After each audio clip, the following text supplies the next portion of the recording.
How can you strengthen your pelvic floor at home? What can you do about bladder leaks? Is pelvic floor physical therapy right for you? All that and more on this episode of the Healthiest You. That frequent urge to use the restroom or suffering from bladder leaks or pelvic pain are problems that can affect your everyday life. 24% of women have at least one or more pelvic floor disorders. While it's uncomfortable to talk about, sharing what's going on with your doctor is that first step toward healing. Welcome back to another episode of the Healthiest You podcast, where we focus on women's health and wellness. I'm your host, Amanda Newman. Whether you're on your way to work or enjoying a cup of coffee, take this time to focus on your health. Here to talk about pelvic floor health, bladder health, and pelvic floor physical therapy is urogynecologist Dr. Nabila Noor and Karen Snowden, who has a doctorate in physical therapy and is a rehabilitation clinical specialist with Lehigh Valley Health Network, part of Jefferson Health.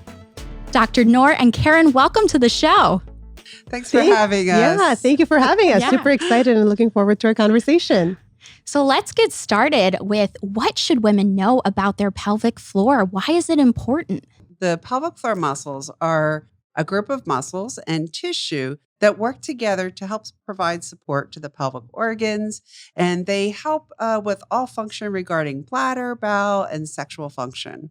So when we are thinking about muscle structures to provide support, any muscles in the body, there's really two categories that we're thinking of. There's strength and there's flexibility.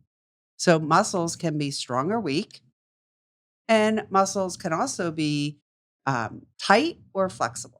Ideally, we want all the muscles in our body to be strong and flexible.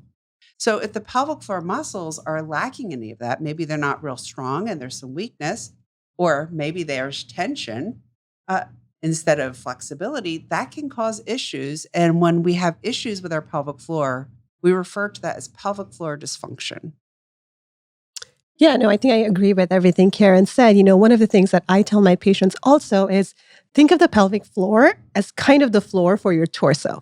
It's kind of supporting all your pelvic organs. And there are lots of organs in that space, right? I mean, if you think about the uterus, which is the organ that holds babies, or for when we menstruate, that's where the blood comes out from. You have the bladder, which is the organ that's storing our urine. You have the rectum and the intestines. So all these organs, is supported by your pelvic floor. And as Karen mentioned, the pelvic floor is important for all these bodily functions because of all these organs need the support of the pelvic floor.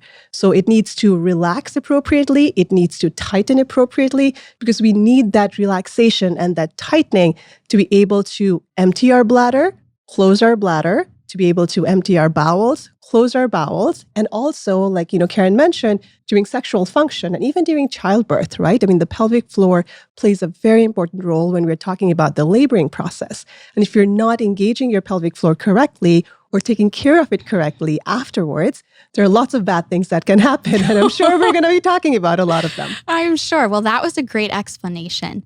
So when do women typically experience the most changes to their pelvic floor? Yeah, so there are many many factors, right? Many risk factors as we talk about.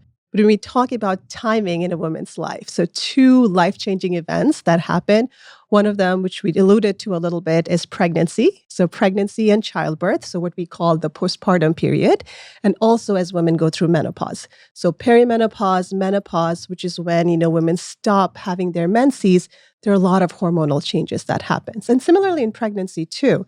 There are a lot of hormonal changes that's happening. There's a lot of changes because think about the whole process of laboring, the whole process of delivery. There's a lot of stretching. There's a lot of tear and wear. There are damages to muscles, to nerves. There's a lot of things that can be affected, which over time, as years pass, the cumulative effect of it can be affecting your pelvic floor muscles in the long run. So the two life-changing events would be pregnancy and childbirth, or during menopause. Yes, exactly. And the great thing is with knowledge and information and getting the right people on your team, a lot of times you can prevent some of the trauma just by understanding how to use your body properly and different strategies, whether it's in childbirth, different positioning, how to use your breath. and also in menopause, ways to help your pelvic floor be healthy. So we can be proactive to mitigate issues of pelvic floor dysfunction, or if pelvic floor dysfunction occurs, which sometimes is out of our control, we have help for everyone. Yeah. Yeah, I think that's a great point Karen makes, because I think the last thing you want the audience to take from here is that, oh my God, two of the most important things in women's lives are the one that we should be terrified of most, because we're basically talking about damaging your pelvic floor. But, to Karen's point, that's not the message that we want to give out. The message that we want to give out is that be aware of it, educate yourself, make yourself knowledgeable. I mean, we live in the Lehigh Valley where we have access to amazing physicians, we have access to amazing physical therapists, and really experts in the field, where together we can talk about these things as a preventative measure, as opposed to just dealing with it as a matter of fact after, right? And so the whole point, and in fact, to me, one of the greatest thing that I hope comes out of these podcasts is that women kind of leave knowledgeable and excited that, look, I know what's happening down there and I can be proactive about things and ways and lifestyle choices so that I don't have to deal with the consequences as, say, my predecessors, like my mother or my grandmothers did. I love that answer. That I want them to know too that they're not alone in this. And I think that's one thing that we're really shedding some light on today. So, yeah, a lot of it's not rocket science. It's just a matter of knowing. And we don't know this stuff. We didn't have this in health class. No, we did not. Unless you're in medicine, we wouldn't expect someone to know this. But that's what we're here for. There's a lot of people that we can get on the medical team, whoever's appropriate for that particular person. So it's always personalized care. How do you know if you have a pelvic floor disorder? What are the signs? So I think, when we talk about pelvic floor disorders, it's a very broad term, right? Because there are multiple different things that can go under that umbrella. So specifically, there are a few things that we often refer to. Number one being urinary leakage, or what we call in our world, urinary incontinence, where basically you're not able to control urine. Now, whether it's because, you're laughing, coughing, sneezing and leaking urine, or for a lot of women, it could be because when they have that urge to go, they really can't control it. Similarly, you can have something called fecal incontinence, where you're not able to control your stool. For a lot of women, it could be gas. They just can't control gas. There's also something called pelvic organ prolapse, where essentially, your pelvic organs, all the things we talked about, whether it be the uterus, the bowels, the bladder, are essentially pushing through the vaginal canal. And you can just imagine how debilitating and distraught can be for patients. Some women have a lot of pain with intercourse, which again, sometimes pain or intercourse can be uncomfortable. But if you're in a pain perpetually, something is not right. So these are some of the common things that we hear about in our world when women come to us with pelvic floor dysfunction. In addition, there are other things like recurrent urinary tract infection, where some women are getting infections more than 2 in a matter of 6 months, or more than 3 in a matter of a year. There could be blood in the urine. They could have bladder pain, which is not an infection. So there's a lot of other nuances as well. But the big categories, I would say, urinary leakage, bowel leakage, and probably pelvic organ prolapse and pelvic pain. What do you say, Karen? Yeah, I mean, and sometimes it's really simple things that people actually don't realize is abnormal, such as, I always have to run to the bathroom. I don't have much time. When I got to go, I got to go. I can't wait. Or I'm always running to the bathroom where I know where all the bathrooms are in town. That's me. Yes. And a lot of people in this region, we go to New York City or to Broadway shows, and we all know, wow, there are no bathrooms between here and getting to New York City. What am I supposed to do? So a lot of times that can really interfere with quality of life and people's ability to go out and be social and to feel comfortable with that. And it is good to know, what are the norms and am I, are there things I can do? And what people don't realize, the body is very capable of being retrained. And so we can help with urgency, frequency, or if somebody's going frequently at night, we call that nocturia. And that really interferes with quality of sleep. We all know one of the most important things for all of us to be healthy, we need to have sleep. Yeah. We need rest and time to recuperate and get ready for the next day. And when we don't, that next day is kind of miserable. We're just too tired. But also just from a longevity standpoint, it really wears on our organs. So sleep is critical. And if somebody's getting up 3, 4, 5 times a night, that person is not getting quality sleep. and they'll tell you, I am tired. So we can help even with things that maybe don't even seem as pronounced or drastic. You'd mentioned about even passing gas. I had a woman one time that she couldn't visit her grandchildren because she was just mortified. If I go travel there and I pass gas, I will not be able to deal with that. And so sometimes that can be a sign of muscle weakness, and we did some muscle strengthening and she gained control and she's off visiting her grandchildren now. So sometimes it's, really obvious where, I have pain or I have tailbone pain, even things like that, or burning or something doesn't feel right down there. Sometimes it's leakage, whether it's bowel or bladder. But sometimes it's literally, I feel like I always have to go to the bathroom. And if I go to the theater and I'm in the middle of the row, that's going to cause me a lot of anxiety. Sure. I literally make sure when my husband and I go to the movie theater that we get like an end seat and that there's a bathroom nearby. Yeah. And I feel so paralyzed by it sometimes. And it's frustrating. It's paralyzing. Exactly. Or a plane. Oh my gosh, I got the middle of the seat or the window seat. How am I going to deal with this? And think of doing that for years and years and years. That could really interfere with quality of life. So one of the comments I hear a lot from patients coming in is, you're kidding me. Why did someone not tell me this 25 years ago? Because literally what you just told me, or what you told me last session, I'm seeing it's working and I'm not rushing to the bathroom now. Yeah, that's amazing. And I was just going to add something in a similar vein, is that a lot of these things, they don't just happen all of a sudden, right? A lot of the symptoms maybe started, or a lot of the insults started maybe when women were young, like in their 20s, 30s, when they were pregnant, or, they were just recently postpartum. You leak a little bit of urine here and there, you go to your doctor, or maybe, your family members, they tell you, it's normal. It's a lot of women deliver and they have a little bit of leakage. So you don't think much about it. And then fast forward 10 years, now you're probably having 2, 3 kids and it's gotten worse. And then you get busy because life gets in the way. Fast forward 10, 20 more years, now you're in menopause and now you're worsening in symptoms.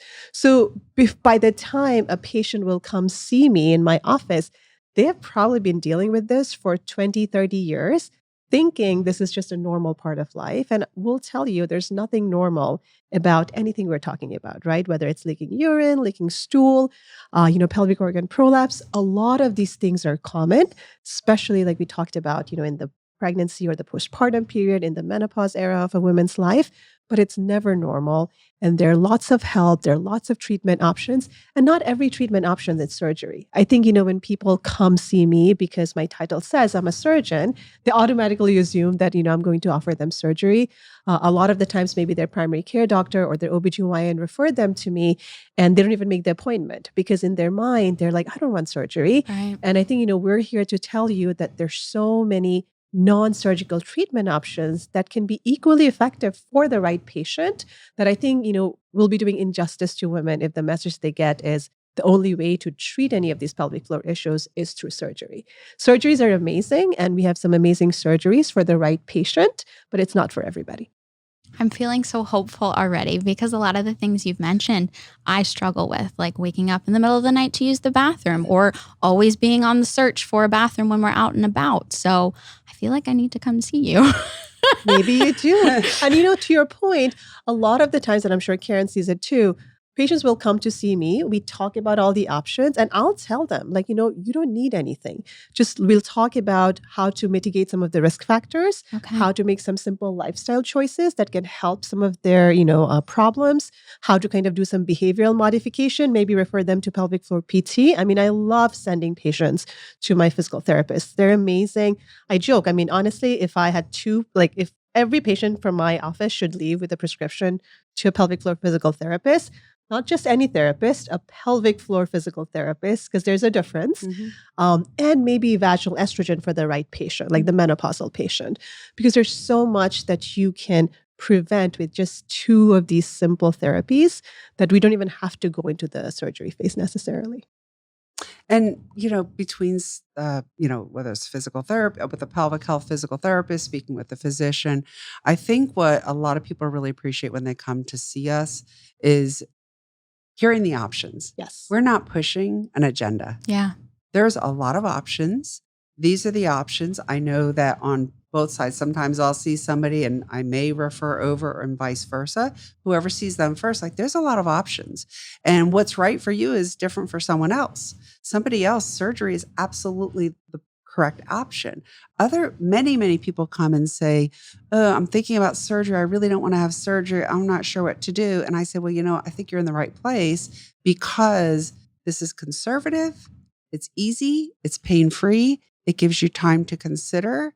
And in the meantime, we're going to help get your muscles primed and healthy. So whether or not you choose to have surgery, you're going to have a better result. So in other words, don't feel rushed to make a decision. Yeah. Let's see where we go. You can keep talking with us. You're not going to feel pressure from us. We're going to give you the current evidence. This is what we know works best. But it's your body and we want what's best for you. You know your body. Yeah. You know your lifestyle. You know what it is that you're looking for. I love that we're talking about both options because I feel like that was a really common question I got from a lot of listeners is what can I do about these issues without surgery? One of the beauty of our field is we deal with a lot of quality of life issues, right? Mm-hmm. It's not cancer. It's not, heart failure where you need to do a certain kind of treatment.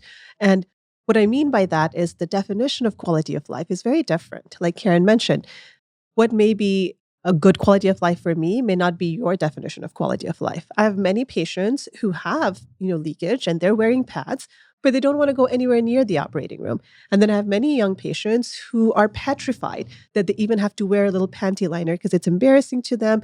They're embarrassed to be intimate with their partners. So again, a lot of my job and same thing for Karen, I'm sure, it's to get to know the patient and really try to understand what is the best treatment option that can help this patient achieve whatever it is that they're trying to achieve. And that definition can be very different. I'll tell you a funny story. I mean, as a surgeon, I get this question all the time. Patients will be like, well, if I was your mother, what treatment would you recommend to me? And it's a fair question. But the difficulty of answering that question is it's such a subjective answer, right? My mom is petrified of surgery, so she may not be the best surgical candidate because that gives her a lot of anxiety. On the other hand, if it was me, I have a busy job and, as much as I would love to be doing pelvic floor PT, I have to be realistic that, okay, like what is the outcome that I'm hoping to get? And is this the fastest way for me to get to that outcome? And I think we have to be honest. And for us as their healthcare team for the patient is to guide you, not necessarily make the decision for you, but we'll give you all the tools so you can make the best decision for yourself. And as we've been talking about, many women suffer from that frequent urge to urinate and some experience bladder leaks. What exactly causes that urgency and loss of control? And are there ways to treat overactive bladder and urinary incontinence without surgery? Yeah, so when we talk about overactive bladder, right? So it's a syndrome. So it's a collection of multiple symptoms. One thing is urinary urgency, which is that sudden urge when you have to go, you can't control it, which means that if you don't have a bathroom, you're going to have an accident, or at least that's how patients describe it. There's something called urinary frequency, which means they're going more than often. So then the question that comes up is, well, what is normal voiding and how do you know if I'm going more often or not, right? And there's no standard answer, but I think on average, going about 7 times during the day, maybe once when you're, sleeping is considered normal. So if you're going more than that, and not because you're drinking a lot of, not because you're drinking a lot of water or caffeine, then, maybe something to think about. And then also leakage associated with that, meaning when you have the urgency, you can't control it, you have leakage. So that's known as urgency urinary incontinence and nocturia, which is the nighttime urination, where literally patients will say that I'm waking up multiple times at night to go to the bathroom. So all these symptoms or a combination of any of these symptoms together, we call it overactive bladder.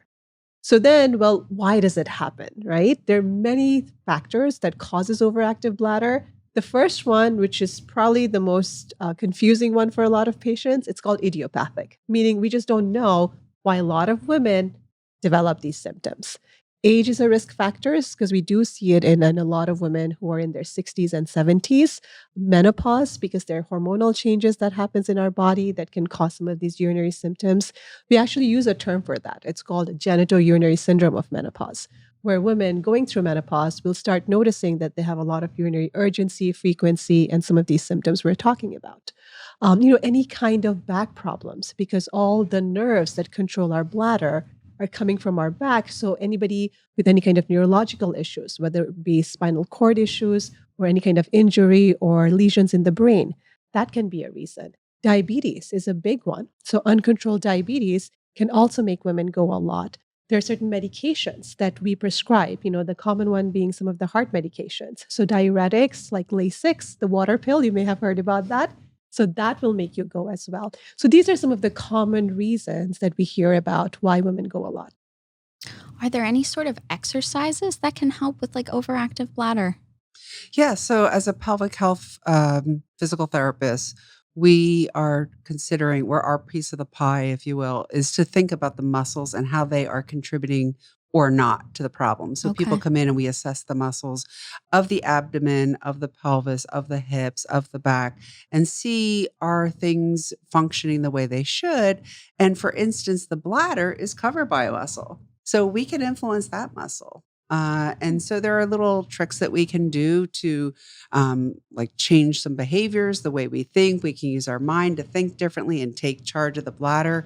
The one thing we do know about the bladder it oftentimes is very easily trained if you know what to do. And it's a matter of using your mind and connecting it or activating different reflexes in the body with simple exercises and simple thoughts and simple ways to, instead of rushing to the bathroom as we all do, Yeah. because we're like, I don't want to have an accident. That actually is tensing the muscle around the bladder. So what you want to do is turn it off by calming the body instead of rushing to the bathroom. A lot of people tell us that first morning void when their bladder is most full, they have to rush and they can't make it.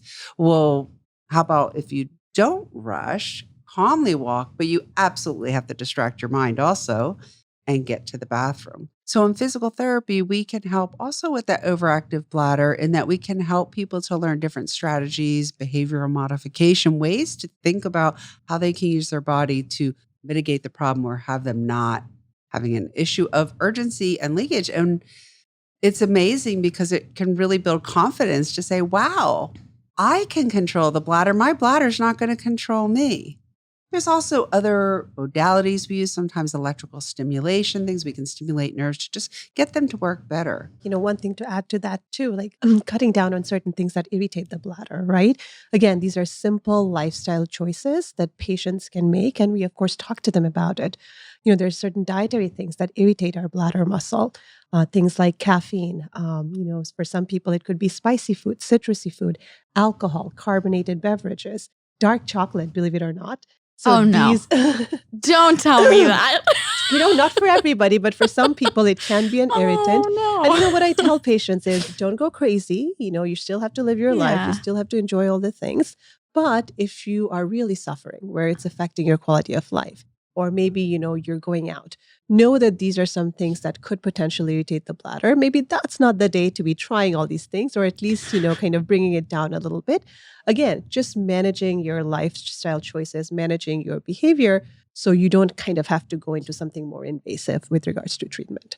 And for a lot of women, I'll tell you, this is all they need is just this. They don't need to do anything invasive. Not for everybody. But the flip side is also, if these simple measures are not helping you, don't not talk about the next steps because you're worried about it, because then you're not doing yourself you're doing yourself a disservice, because there are lots of amazing treatment options, which yes, may be surgical, but it's not really surgery in the traditional term. They're really minor procedures. Would it be helpful if you stop drinking prior to bedtime at a certain time? We recommend usually give yourself 2 hours. Okay. I encourage people to be hydrated. Many people are dehydrated, particularly the person with bladder issues. They think that if they withhold putting in urine, it sounds logical, right? I don't put as much in, I won't be leaking. And in fact, that can often make the problem worse. So we need to get people to get hydration, and that hydration should primarily occur in the morning and in the afternoon, certainly by dinner, but depending on, your lifestyle, your work, when you're eating dinner, those types of things, I usually say kind of hold off, particularly with caffeine. You want to avoid caffeine in the evening, but all fluids, take your pills, brush your teeth. We're talking about oh, I haven't drank all day. I think I'll get hydrated at night. That's not a good idea.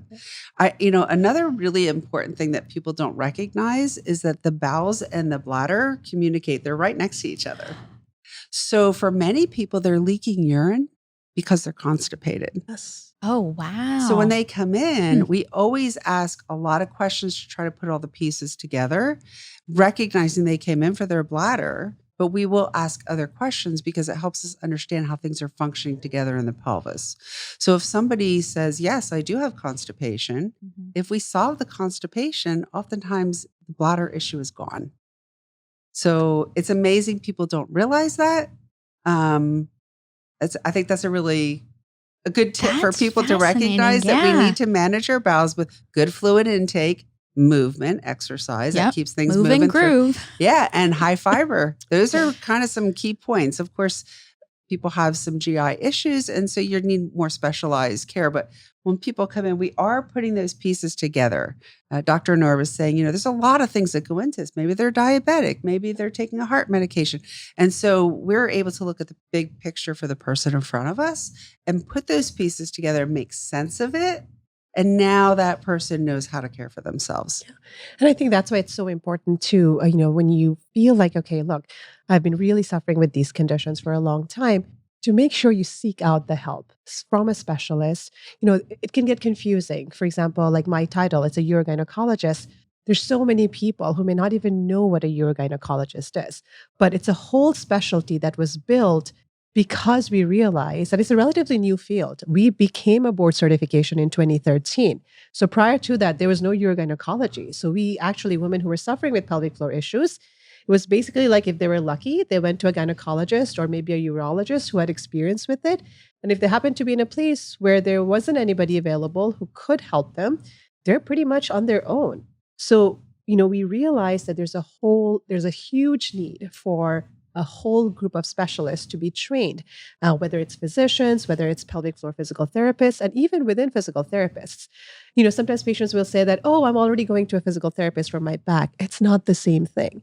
Just like, when you have a heart problem, you go to a cardiologist. When you have a pelvic floor issue, you want to come to a urogynecologist. And if you're seeing a physical therapist, preferably you want to go to a pelvic floor physical therapist who has a lot of experience. Because otherwise what happens is you're just getting the generic treatment. And a lot of the times you may not see the improvement that you're hoping to get. And it's frustrating because then you just feel like, well, I just wasted my time. And we see that. I have many patients who will tell me, oh, Dr. Noor, I saw somebody many, many years ago and I tried PT, it didn't work. And I'll ask them, okay, how long did you try? What was it? Okay, maybe I went to one session. One session is just not enough. It's like working out in the gym. If you want a six-pack ab, you have to be consistent and you have to be dedicated and it takes time. I'll tell patients, give it at least 3 months, especially if you feel that, surgery is not for me. I really want to go the non-surgical route. I really want to give pelvic floor PT a try. No, it's going to take time. So patience is very, very important. And also consistency and doing it the right way. And I think that's where working with a pelvic floor physical therapist can be really helpful because oftentimes patients will tell me that, well, I can just do it by myself. Sure, you can, but understand if you're not doing it correctly, you're just wasting your time. And there's really no way for a lot of patients to know because a lot of the pelvic floor muscles that we're talking about or the pelvic floor exercises that we're talking about, these are muscles that we don't see because it's inside our body. It's not like my biceps or my abs that I'm seeing if it's working right or not. Right. It's internal. So unless you are very knowledgeable about, like how to look for those signs, or you're working with somebody who can guide you, it can be really difficult to understand whether you're doing it correctly or not. So when you're using the bathroom, are there things you may do that unknowingly weaken your pelvic floor, like blowing your nose, power peeing, or peeing just in case? Oh, yes. That's such a good question. Yes. So when we go to eliminate, whether it's bowel or bladder, we should be relaxing the pelvic floor. So peeing and pooping are relatively passive. You should not be turning it into an athletic event. You should be relaxing. And men and women are notorious for this because we're always multitasking. We're like, oh, I got 5 seconds. I'll run in the bathroom. If you actually gave yourself an extra 2 or 3 seconds to let your muscles relax, things are going to come out on their own, and you're going to protect your pelvic floor. We're doing a lot of protection strategies. If you are bearing down and straining to eliminate, whether it's bowel or bladder, that can cause overpressure where the ligaments are getting weak, and over time it could set you up for pelvic organ prolapse. And that's terrifying for women. Like, what are my insides falling out? I mean, it's terrifying. So, we don't want to hover. If we hover, and I understand, especially, we're very we're very germ conscious now.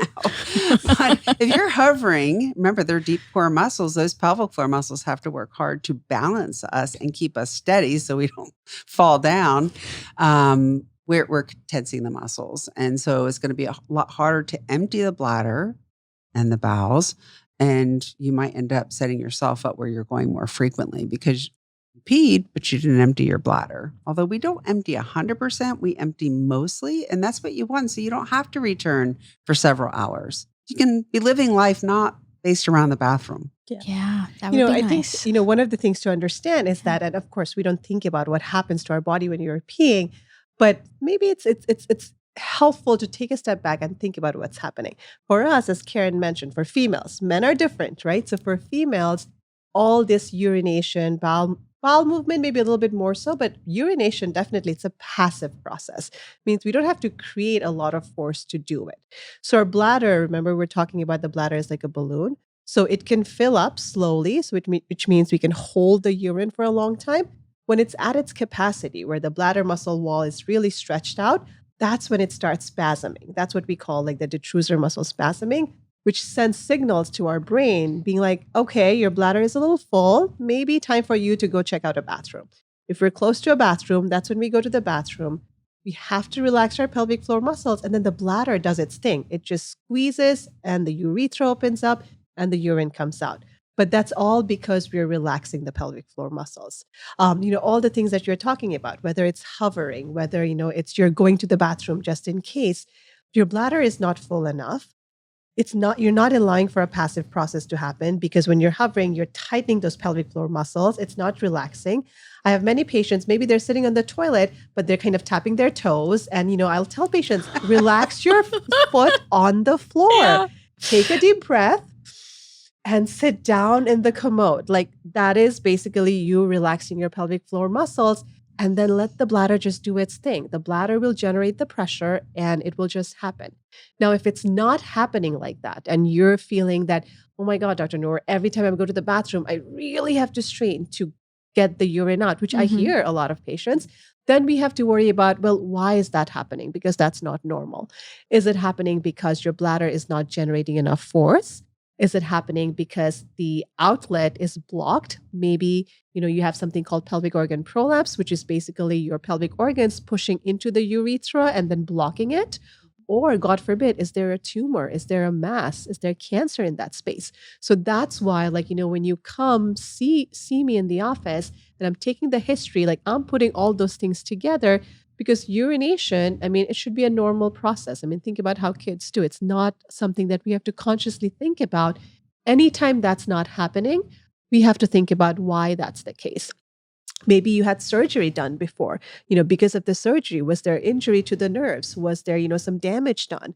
Was there a foreign material placed? Maybe you had some mesh surgery. So then those are some things that start coming up, and then we have to do some investigation. Don't just assume that, I've been doing this for many, many years, and that's just how I pee or how I urinate, because that's not normal. And it may be that's how you've done it, in which case we need to relearn how to properly void again, because otherwise you can end up with voiding issues afterwards. So for someone like myself who is... For your friend? Yes. Because I do pee very often just in case. How can I stop breaking that habit? And I know I'm not the only woman out there that does this. Because it's like, not. Okay, we're going on a road trip. I don't want to have to stop, or we're going to the movies. So I got to make sure that I use the bathroom just in case. How can I stop doing that? We call that just in case voiding. Yeah. That's It's a no-no. And the reason being, I think of the bladder almost like a gas tank, right? So the Yeah. urine is filling. And if it's hitting the side wall of the bladder here, it might send you a signal saying, oh, yeah, I could probably go. Or you know what? I don't have to go. But because I'm walking by the bathroom right now, I think I'll go just in Yeah. case. Oh, next thing you know, a half hour later, you're heading out to the grocery store. Oh, I want to go. I don't want to go in the public restroom. I'll go again. Now you're teaching the bladder to not do its job, which is to store urine. And so it's kind of, it'll start signaling to you that when it's only a quarter of the way full, it'll now pick up the habit. So you're actually training your bladder to go more frequently than it should. So what you need to remind yourself is, what is normal voiding frequency? It's at least 2 hours, usually 2 to 4, 2 to 5 hours. So if I'm beyond 2 hours, I tell people, listen to your body. Your body's going to send you the signals. If you need to pee, pee. If you need to poop, poop. If you don't need to, don't. Your body's going to eliminate. Yeah. Let the body, sometimes we get very controlling. We try to control the situation. We're controlling everything in our day. Let your body give you the signals when you need to empty.